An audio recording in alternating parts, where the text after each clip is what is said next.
The farmer and his wife are entertaining the local bigwigs when their son runs in and announces to his father in a loud voice, "Dad, Dad, the bull's the cow."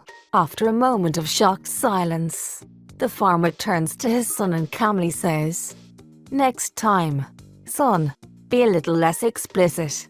You should have said, 'The bull is surprising the cow.'" That sort of language comes from associating with riff-raff. Lo and behold, the following week the farmer and his wife are entertaining again when their son rushes in. "Dad, Dad, the bull is surprising the cows." "Well done, son, you've remembered what I told you, but you should have said the bull is surprising the cow. It can only surprise one cow at a time, you know, but he can, Dad," insists the boy. He's the horse. One evening, father passed his daughter's bedroom and heard her saying her prayers. Smiling to himself, he stopped to listen and heard her say, "God bless Mummy, God bless Daddy, God bless Grandpa, bye-bye Grandma." How odd, thought father, but he didn't want his daughter to know he'd been listening, so he didn't say anything to her. But tragically, next day Grandma collapsed and died.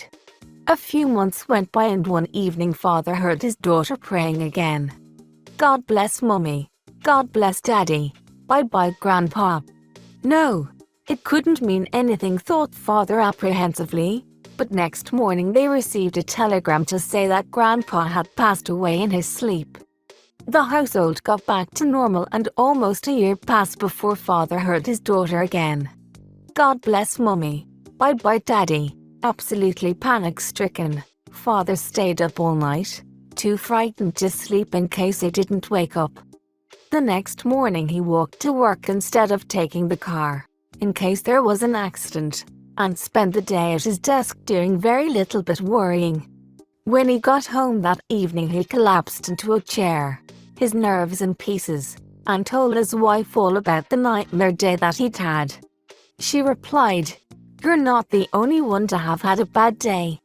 This morning when I opened the front door I found the gas man dead on the front doorstep."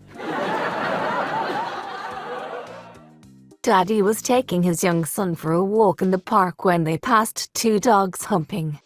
When the boy asked his father what was happening, he told him they were making a puppy.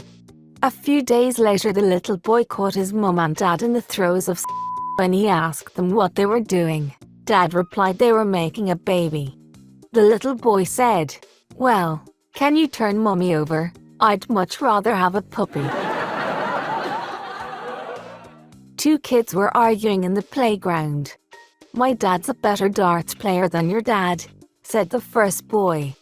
"No he ain't," said the second boy. "My dad got the highest score last week." Okay, but my mum's better than your mum." "Yeah, alright."